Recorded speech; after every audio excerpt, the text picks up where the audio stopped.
Hey Dave, here's the deal, right? We love your work, we love your riffs, and we love what you've done with the band.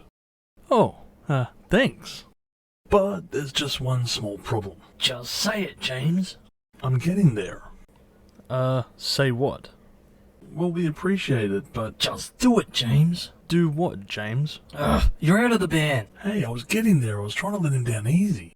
Oh, is there someone else? Yeah, look, it's not you, it's us. We just don't think that we can be together. And we think we should see other bands. Here's some money for the bus, Dave. Anyway, we promise not to use any of your guitar solos or riffs or anything like that, but... Hey guys, where can I plug in my guitar?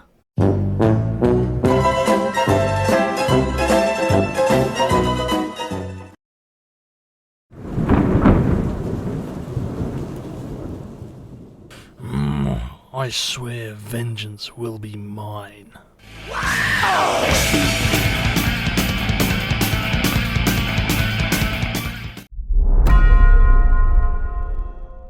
The origins of Megadeth are intertwined with the history of Metallica in one of the greatest rivalries ever seen in music history. While many would pit the likes of the Rolling Stones against the Beatles, this was more of a marketing ploy to develop stronger fan bases for each band. But with Megadeth and Metallica, it was real, and there was bad blood. Dave Mustaine had previously joined Metallica in '81, and much of the band's early success can certainly be attributed to the riffs that he wrote while he was with them, despite never appearing on any of their actual albums. Of course, this can be seen with his songwriting credits on their first two albums, which I have covered in other retro reviews. But Dave wasn't quite done writing legendary riffs, at least not for a while, and this can be seen as well on this record. And now was not only fueled by booze and amphetamines, but also full of hatred for a band of what he thought were his brothers, now leading the charge on what would become thrash metal, and succeeding in doing so without him, thus leaving to Dave vowing revenge, to be faster and heavier than Metallica. Not to be left in the dust, of course, he set about writing new music and started hiring musicians. Unfortunately for the former band members, I'm not going to go through this list in depth, as it was a bit of a revolving door situation during their early days,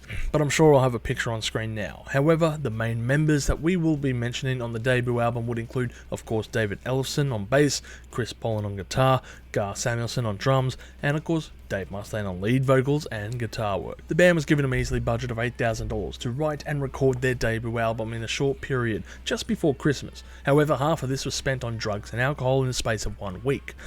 I guess that must have been a really white Christmas, if you catch my drift. Of a white Christmas. I mean, when you think about it, we're talking about 80s rates and drugs, and of course, how long that could have lasted. So that's just saying something about the band itself. In fact, the $4,000 that was spent in 1 week was mostly done by the band's first manager, Jay Jones, who was also managing the Circle Jerks. And what is perhaps more impressive is he also purchased roughly 100 pounds of frozen hamburger meat during that time. Drugs are bad. Suffice to say that Jones was fired and a new manager was brought in, and luckily they were given a further $4,000 by the label to get it done, before that mysteriously disappeared too. I wonder how. Say what?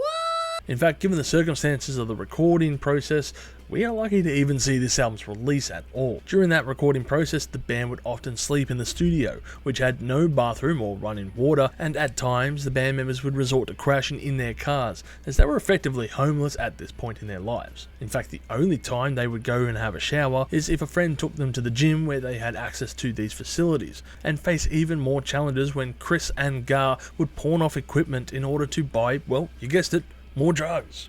Drugs are bad. To make matters even worse, Dave Mustaine was introduced to heroin, of course, by these guys, and it just compounded these issues even further. During these extreme lows in his life, I'm sure the wise words of Anthrax's Ian Scott served as inspiration for Dave and his upcoming album, when he heard, of course, the demos 2 years prior, stating how amazing his songs were, to which Dave half-jokingly replied, Right, I f***ing rule. These guys kicked me out of the band, I'll show them.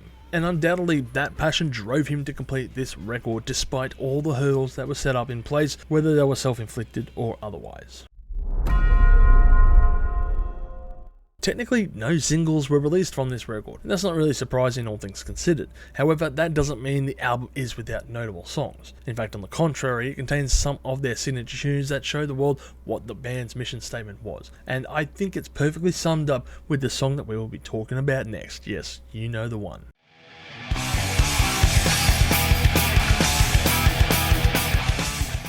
Of course, we're going to talk about this song from the album. It is, after all, the song that really kick-starts the whole feud between two of the big four thrash metal bands. When Dave set out recording this album, he originally intended to use all the riffs that he originally wrote during his tenure with Metallica, but perhaps wisely opted against doing so. Otherwise, he could have just been seen as living in their shadows, and I bet Dave wouldn't want to be reminded of that every interview he ever does, am I right? Despite the new tunes, there was still one riff he couldn't let go of, and that would be the one that was used on the Four Horsemen from Kill 'Em All.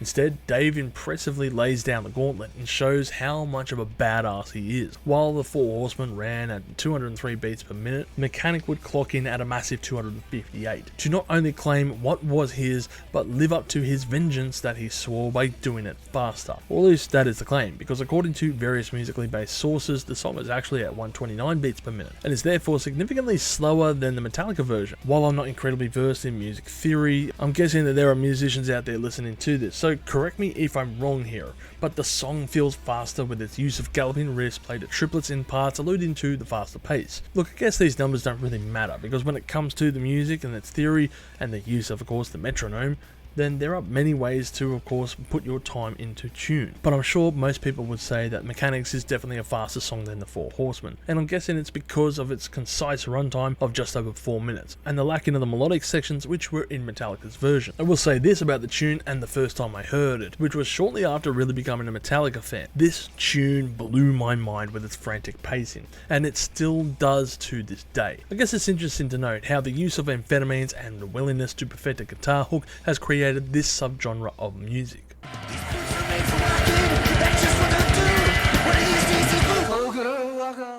Look, the original runtime of this album is very short. In fact, without this track it would be under 30 minutes in length, and it was not uncommon for musicians to fill out the rest of their album by including a cover song. This would be to either show off their skill set, or rather set apart their differences to the original, and Dave Mustaine is no different, with this trend even continuing over the next few records. These Boots was originally written by Lee Hazelwood for Nancy Sinatra, Frank Sinatra's daughter, in 1965, and has been covered by many other musicians as well, including Billy Ray Cyrus and Jessica Simpson, which makes Megadeth's version the superior version by default. Default! Fun fact, but Lee Hazelwood hated this cover due to it being sped up, done in a heavy metal version, and having lyrics changed. In fact, he would request the subsequent releases remove the song altogether, and even threatened to sue the band if they didn't. In the end, subsequent re-releases of this record would show that the lyrics were changed or actually just left out altogether, and you can hear this on future versions of the album and the current song that is available on streaming services. So I guess while they didn't get rid of the song altogether, they did remove the parts that were changed, and that is sort of a compromise, I guess. The one thing that I can't see is this song being used in that Austin Powers scene with the fembots, but hey, could you imagine how it looked if it was? Are you ready, Boots? Are you ready, Boots?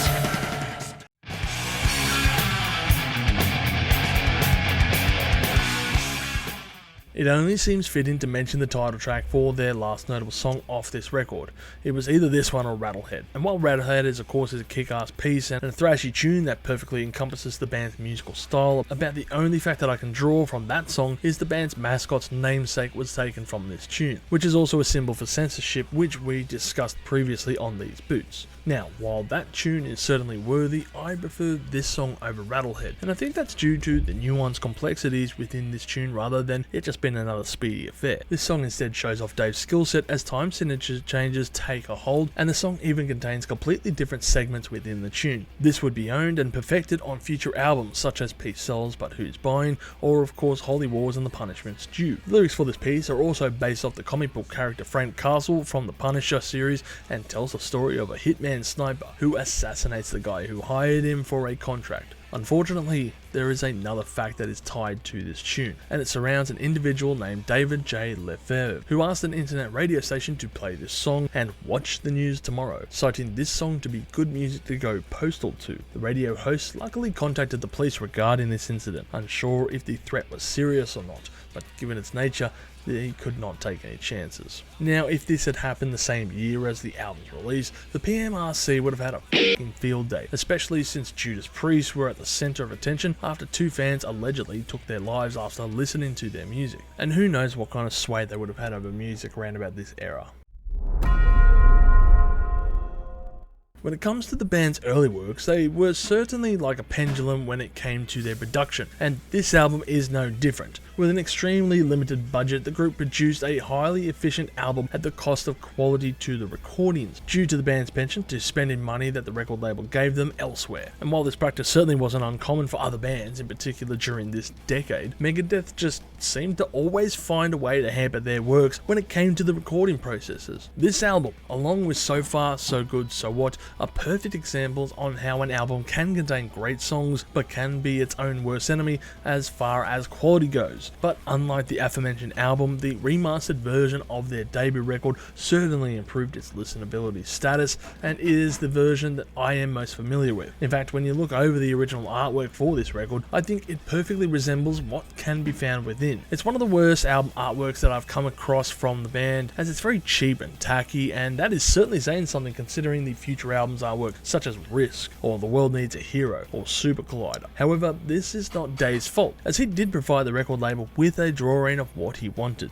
and that drawing was subsequently lost, with them taking the artistic liberties to recreate the album how they remembered the original drawing. This issue would be rectified on future reissues of the record, as Dave redrew that drawing, and eventually it made its way to what we know the album artwork to be. Well, this album is quite enjoyable for its short runtime. It does feel rather one-dimensional, however, in its approach to the music on hand. It's like a jackhammer approach to the tunes, and while it does make for great listening, it's certainly not the album that I come back to and listen to often, if I'm being honest. And I think most fans would agree that their best was still ahead of them. It certainly was a statement by Dave, however, like two raised middle fingers to his original band to say, I can do this and I can do it faster as well as better. Well, I'm going to play to the Metallica fanbase here and say, well, Ride the Lightning was leagues ahead of this record. For me, while Mechanics is certainly one of their finest tunes Dave has put pen to paper for, the album itself is somewhat mid-tier. But considering the impressive catalogue that is coming up, then it's really no surprise. Like any debut album, it is going to have its flaws, and these flaws would be worked on and corrected in a very short period. As for the ratings of this album, it has received mostly critical acclaim, with AllMusic giving it a 3 out of 5, Classic Rock giving it a 4 out of 5, Drowned in Sound giving it 8 out of 10, KNAC giving a perfect score of 5 out of 5, Rather Than War giving a score of 8 out of 10, Metal Hammer giving a 4.5 out of 5, Q giving a 3 out of 5, Rock Hard giving a 9 out of 10, The Rolling Stones Album Guide giving a 3 out of 5, and Sputnik Music giving a score of 4 out of 5. Over at RadioMusic.com, the album sits at a score of 3.47 from over 9,000 reviews. It's over 9,000! What, 9,000? As for me, I would give this album a score of 9.5 million chilies on the spicy scale, with my favourite tracks being Killin' Is My Business and Business Is Good, Mechanics, and Last Rides Love to Death, which is the second best song with the words Love to Death or a variable of that title in its wording. Oh god, there is no doubt that Megadeth made their presence known with this album and showed they were back on the scene with their new record. And this would be the start of the stepping stones for them becoming one of Thrash's big four, and of course starting a long-term clash with Metallica fans, with their impressive tune Mechanics just heading that beast. I think it was perfectly stated by someone on Reddit when they asked why Megadeth fans have more of a rivalry to Metallica fans rather than the other way around, and they stated that this happens when you are Burger King looking at McDonald's, or Pepsi looking to Coca-Cola. Metallica are the big fish in the big pond and are going to be the main targets, but more so given the band's history with Dave Mustaine. Sure, that hatchet was apparently buried when the big four would eventually all perform on the stage together, but that took over 20 years to happen, and while Dave has always been one to carry a grudge, he is also seen by many as the true thrash metal genius, and one who continues to carry this mantle all the way to this day. Now I must point out an ongoing joke in the metal community, that he can't go more than 20 seconds in a song without writing something about the government, or how he wrote everything that Metallica ever recorded, but this joke is somewhat self-inflicted given how many times he has mentioned as much in interviews. Look Dave, just ignore the Metallica questions whenever a journalist asks you this. We all know the history by this point, because I'm sure that your loyal fanbase are already chomping at the bits in my comments section. Look, you know I'm a Metallica fan first deep down, but I am happy that Megadeth exists. Not only for their source of entertainment on forums as both sides argue over their music, but for their music in general. Because without Dave's ordeal of going through the ringer, we would certainly be in a world that lacked Megadeth. I guess in a weird twisted sense of fate that I'm sure Megadeth fans will never admit to, without Metallica's firing of Dave Mustaine, we would never have gotten Megadeth or their music. so I guess Metallica, by a degree of separation, wrote all of Megadeth's early works. That being said, without Dave Mustaine being a part of Metallica in their infancy, we wouldn't have their infallible first 2 albums thanks to his contributions, while with the band of course. I guess with this intertwined converging of the past, we have a situation similar to Ouroboros, and perhaps in some alternate universe, a band existed with Dave in Metallica's lineup, but thankfully that is not our case. Mustaine would charge headfirst into the next record less than 18 months later with this current and short-lived lineup, and would produce some of their most signature tunes that would propel them into the international stage. This album certainly contains solid material, and for anyone who is getting into Megadeth and their material, then it certainly shouldn't be overlooked, as it is a solid footnote in the band's history to write impressive material even up until their latest recording. To write this impressive material, and the same can be said even with their latest material, The Sick, The Dying and The Dead, which was just an equally solid record. Anyway, thanks for tuning in to this episode of Retro Reviews, and make sure to blast this album at full volume for its 40th anniversary, and comment below with your favourite song off this record, and thank you once again for watching this episode of Retro Reviews. I hope you have a great day, stay spicy, do the socials, and take it easy. If you've enjoyed this content, make sure to smash that like button, subscribe to us, and stay notified for future music related content, because it keeps our manager happy at the end of the day. We are also on Discord, Instagram, Facebook, and all those other social platforms if you want to check us out. As always, people, you have a great day and stay spicy.